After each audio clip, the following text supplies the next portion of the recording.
बिस्मिल्लाहिर्रहमानिर्रहीम। Fundamental of chemistry, उसका हम टॉपिक वैलेंसी, जो कि बहुत आसान और इजी है। तो वैलेंसी क्या होती है केमिस्ट्री में? Combining capacity of an element with other element. Valency किसी भी एटम की या एलिमेंट की वो खूबी होती है, वो खासियत होती है जिसमें वो क्या करता है, दूसरे एटम के साथ बॉन्ड बनाता है या मिलता है। या हम आसान अल्फाज में कह सकते हैं कि combining capacity of an element with other element, किसी भी एटम की दूसरे एटम के साथ मिलने की ताकत को हम क्या बोलते हैं? Valency. Valency depends upon number of valence electron. Valence electrons कौन से इलेक्ट्रॉन्स होते हैं? जो वैलेंस शेल, बेरोनी शेल में मौजूद होते हैं, उसको हम बोलते हैं वैलेंस इलेक्ट्रॉन। तो वैलेंसी किस पर डिपेंड करती है? Depends upon number of valence electron. जो बेरोनी शेल में इलेक्ट्रॉन होते हैं उस पर वैलेंसी डिपेंड्स करती है। ठीक है। तो मिसाल के तौर पर कुछ एलिमेंट्स हैं, कुछ एटम्स हैं, उसकी वैलेंस इलेक्ट्रॉन तीन है, तो उसकी वैलेंसी क्या होगी? तीन होगी। कुछ एटम ऐसे हैं जिसकी वैलेंस शेल में एक इलेक्ट्रॉन होता है, उसकी वैलेंसी क्या होगी? एक होगी।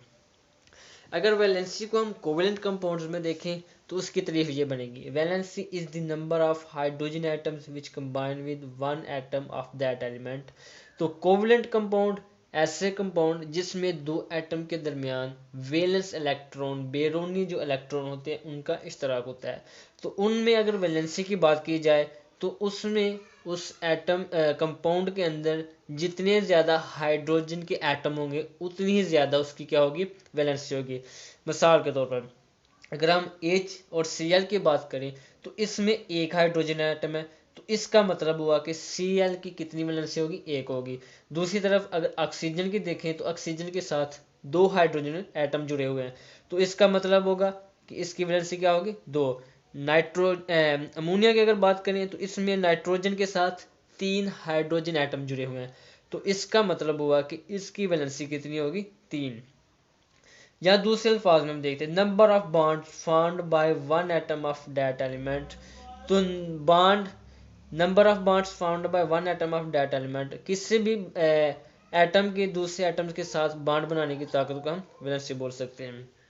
तो कोवेलेंट कंपाउंड्स की अगर वैलेंसी की बात करें तो उसमें हम देखते हैं कि हाइड्रोजन एटम जितने ज़्यादा होंगे उसकी उस एटम की दूसरे एटम की या एलिमेंट की उतनी ही ज़्यादा वैलेंसी होगी। आयनिक कंपाउंड में वैलेंसी क्या होती है? आयनिक कंपाउंड की अगर बात करेंगे तो नंबर ऑफ इलेक्ट्रॉन्स गेन्ड और lost by an atom of element. तो उसमें आयनिक कंपाउंड में ऐसे कंपाउंड होते हैं जिसमें एक एटम दूसरे एटम को अपना इलेक्ट्रॉन देता है। तो क्या होगी तारीफ होगी इसकी? नंबर ऑफ इलेक्ट्रॉन्स गेन्ड और lost by an atom of element. Element में मौजूद एटम जिसमें एक एटम जो है वो या तो इलेक्ट्रॉन देगा या फिर इलेक्ट्रॉन लेगा, तो लेने की और देने की जो ताकत होगी उसकी क्या होगी? वैलेंसी होगी। ये क्यों करते हैं? To complete is octet. बेरोनी शेल में 8 इलेक्ट्रॉन को पूरा करने के अमल को हम बोलते हैं ऑक्टेट। तो इलेक्ट्रॉन यहाँ लेते हैं या फिर एटम देते हैं, किस लिए देते हैं? ताकि उनका ऑक्टेट रूल मुकम्मल हो। अगर लेस देन 4 वैलेंस इलेक्ट्रॉन, किसी एटम के पास बेरोनी शेल में मौजूद इलेक्ट्रॉन्स की तादाद 4 से कम है, तो वो क्या करेगा? Prefer to lose electron. उस हालत में वो इलेक्ट्रॉन को खारिज करना पसंद करेगा।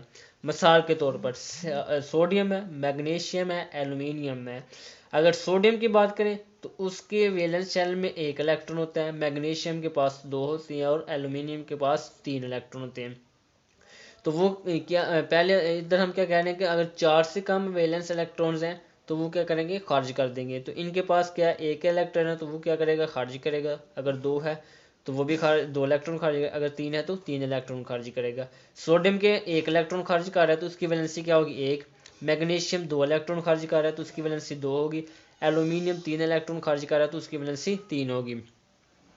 मोर देन 5 वैलेंस इलेक्ट्रॉन, अगर किसी एटम के पास 5 से ज़्यादा बेरोनी इलेक्ट्रॉन है तो वो क्या करेगा? Prefer to gain electron. वो इस हालत में इलेक्ट्रॉन को हासिल करेगा। मिसाल के तौर पर नाइट्रोजन है, ऑक्सीजन है और क्लोरीन। नाइट्रोजन के वैलेंस शेल में 5 इलेक्ट्रॉन है, ऑक्सीजन के पास 6 इलेक्ट्रॉन है और क्लोरीन के पास 7 इलेक्ट्रॉन है। तो इसको 3 इलेक्ट्रॉन की ज़रूरत है तो वो 3 इलेक्ट्रॉन हासिल करेगा, तो इसलिए इसकी वैलेंसी क्या होगी? 3। अब ऑक्सीजन के पास 6 इलेक्ट्रॉन है, 2 इलेक्ट्रॉन हासिल करेगा तो इसकी वैलेंसी क्या होगी 2। और क्लोरीन के पास 7 इलेक्ट्रॉन है तो वो क्या करेगा 1 इलेक्ट्रॉन हासिल करेगा अपना ऑक्टेट रूल मुकम्मल करने के लिए। तो इसलिए ये क्या करेगा 1 इलेक्ट्रॉन हासिल करेगा। तो इस तरीफ से हमने ज़ाहिर किया कि नंबर इलेक्ट्रॉन को लेने की या देने की ताकत को हम क्या बोलते हैं आयनिक कंपाउंड्स में वैलेंसी। NaCl, Na के पास 1 इलेक्ट्रॉन है, Cl के पास 7 इलेक्ट्रॉन है, तो Na अपना इलेक्ट्रॉन इसको देकर क्या बनाएगा आयनिक कंपाउंड, जो कि क्या होगा हमारे पास सोडियम क्लोराइड। मैग्नीशियम के पास 2 इलेक्ट्रॉन है, ऑक्सीजन के पास 6 इलेक्ट्रॉन है, मैग्नीशियम अपने 2 इलेक्ट्रॉन ऑक्सीजन को देगा और मैग्नीशियम ऑक्साइड बनाएगा। एल्यूमिनियम के पास 3 इलेक्ट्रॉन है, नाइट्रोजन के पास 5 इलेक्ट्रॉन है, एल्यूमिनियम अपने 3 इलेक्ट्रॉन नाइट्रोजन को देगा और इस तरह इसका ऑक्टेट रूल मुकम्मल हो जाएगा और इससे हमारे पास क्या आएगा एल्यूमिनियम नाइट्रेट।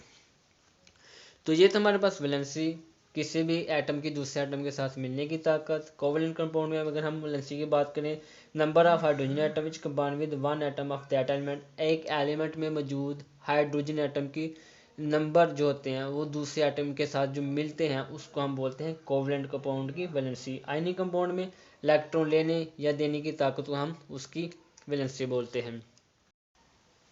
सम elements show more than one valency, कुछ एलिमेंट्स ऐसे होते हैं जो एक से ज़्यादा वैलेंसी ज़ाहिर करते हैं और उसको हम क्या बोलते हैं वेरिएबल वैलेंसी बोलते हैं। मिसाल के तौर पर फेरस सल्फेट है और फेरिक सल्फेट है।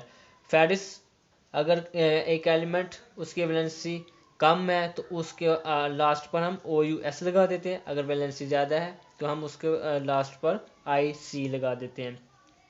जैसे आयरन है उसकी वैलेंसी वेरिएबल होती है 2 होती है और 3, कम वैलेंसी वाले एटम के लास्ट पर हम OUS लगा देते हैं और ज़्यादा वैलेंसी वाले एटम के लास्ट पर हम IC लगा देते हैं। जैसे फेरस